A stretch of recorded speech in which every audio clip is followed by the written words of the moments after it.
Hello everybody, back here again for our vlog a day, and today is Sunday the 27th, and today was a beautiful day weather-wise, absolutely gorgeous. Got this morning, hopped in the tub, got done there, headed inside for a little bit.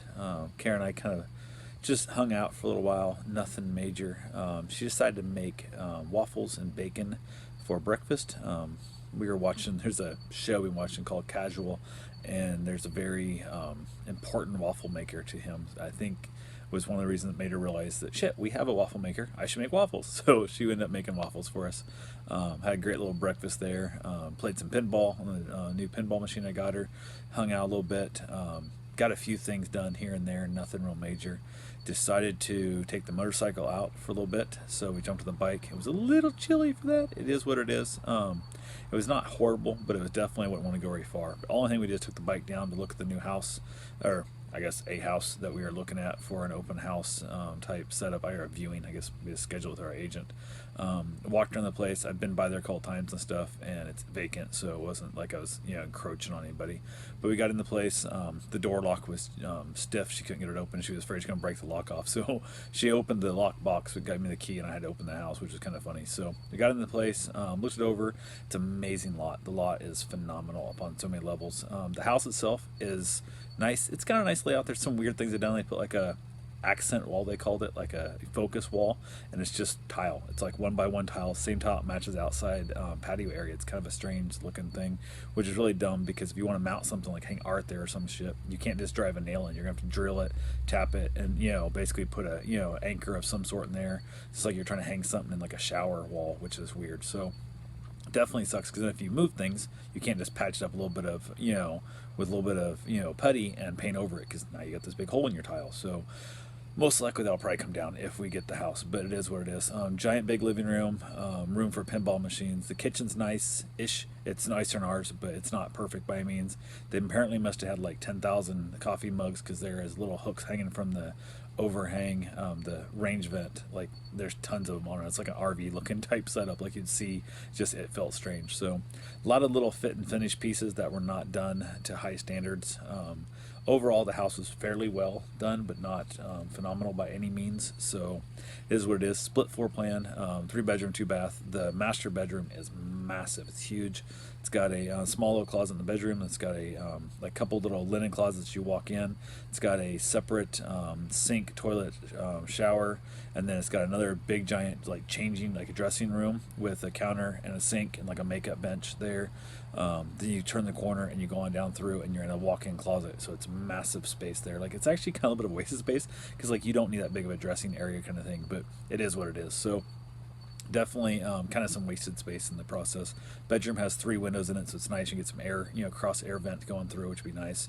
The one thing that does suck is it's on the opposite side of the road of us, so the master bedroom faces the east, which will be that early morning sunrise coming in the room, heating up the room, and or just waking your ass up with the light. So definitely want to look into getting some blackout curtains if we get the place. But kitchen's got an island in it.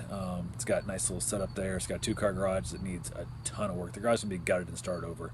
It's in horrible conditions, like paneling in places and shitty cabinets they built in the wall that just are junk. So it'll probably all be gutted out of there and go back to, basically back to the walls, and then build out where I'd want if I get it. So walking on the yard, like I said, it's got massive, beautiful oak trees and stuff. Tons of space. Got a circle drive in the front. It's got the garage that opens up to the south. Extra parking spaces for my trailers, my campers, my boat, all that kind of stuff. It's a great little space there.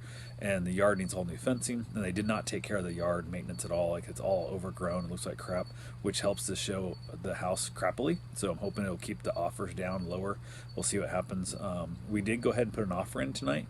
Went ahead and we kind of chatted about a little stuff. And it's one of the first houses that we've actually really thought we could, it had a lot of the stuff we wanted. The one thing it did not have that my wife was kind of looking for was she kind of wanted a pool, but it is what it is there. And the agent can go, well, you could put a pool in. I'm like, I'm not putting a pool in. Like, it's 50 grand to put a pool in, and it'll raise the house value by 5 grand. Like, not going to happen. So definitely not what I'm after. If we found a place with a pool, because by the time you add the pool, you have the screened enclosures, the so on and so forth, keeps going up in value, and it's just really not worth it in the whole process. So went ahead. That will not, most likely I can't see unless somehow somebody like donates us money and says, hey, I want you to have a pool, and gives us money for a pool.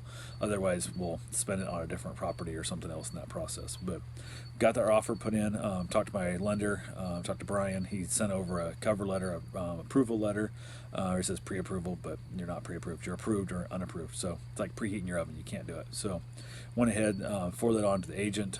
We did the whole documentation, the whole thing. She screwed up our offer price by like $2,000, but still it's wrong in the number. So we had to get that changed and updated.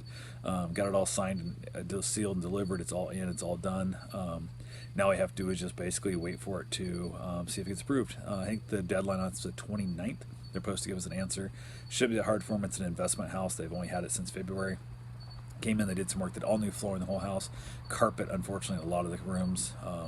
But it isn't bad. I mean, worst case scenario, I'll go buy a carpet shampooer and just shampoo the carpets once, to, every couple months or whatever.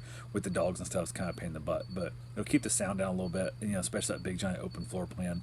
It's kind of like the idea of the sound deadening of the carpet. So we'll see what happens. Also, if Mom does move down, it'll give her a room in the house, which keeps her, 1,800 feet away from us. So that's kind of nice, in the, square footage.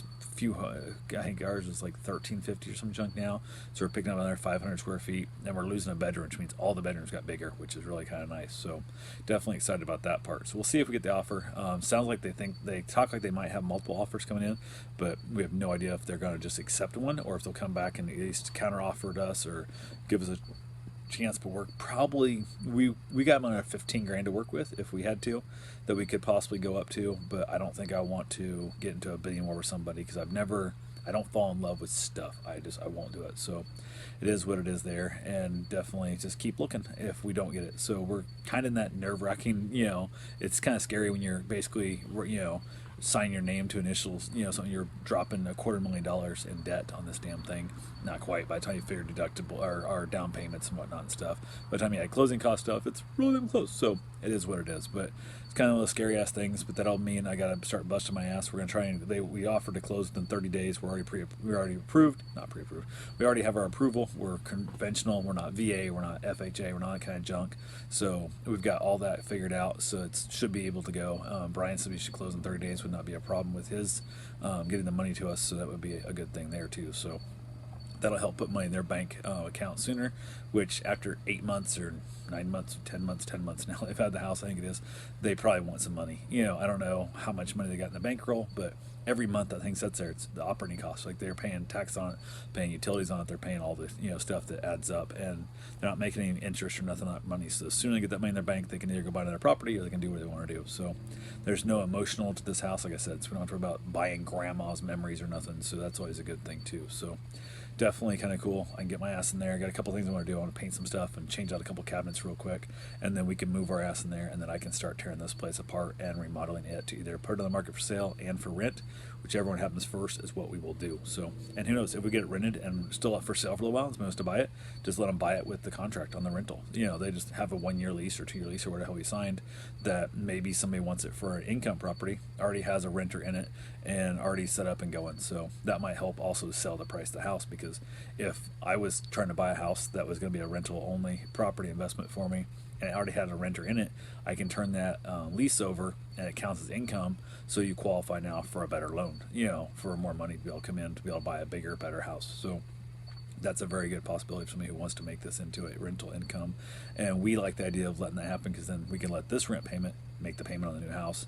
But if we sold it outright, we would just take that money and pay off that house instead and just be over there and then do it again. Just keep looking at it, because I probably would not buy a house this big or at this much money to make into a rental, but since we already own it, it don't feel so bad. Plus we've had it for Karen's house for 26 years like that, so the taxes on it are like dirt cheap. So that definitely is a added bonus that I got to decide when it comes time to buy the next rental, if it makes sense to let this one go, because we are paying probably half what taxes would cost if we basically sold it and into somebody else. If we bought this house back, it'd be like twice as much, because the longer you're in the house, they only raise your taxes like 1% a year. So definitely a very good positive cash flow in that process as well. But so we'll have to see what happens with it. But we're pretty excited, pretty stoked about the whole thing. Yeah. Also terrified to death. Like, it's a giant chunk of money. We were debt free for a couple months now, had the house paid off and everything. But best way to build true wealth, I believe, is through real estate. So get house going, get this thing rented, and keep moving our way up. So we'll see what happens. Anyway, that's all I got for right now. I will talk to you guys tomorrow. Have yourself a safe, wonderful day. Thanks for watching.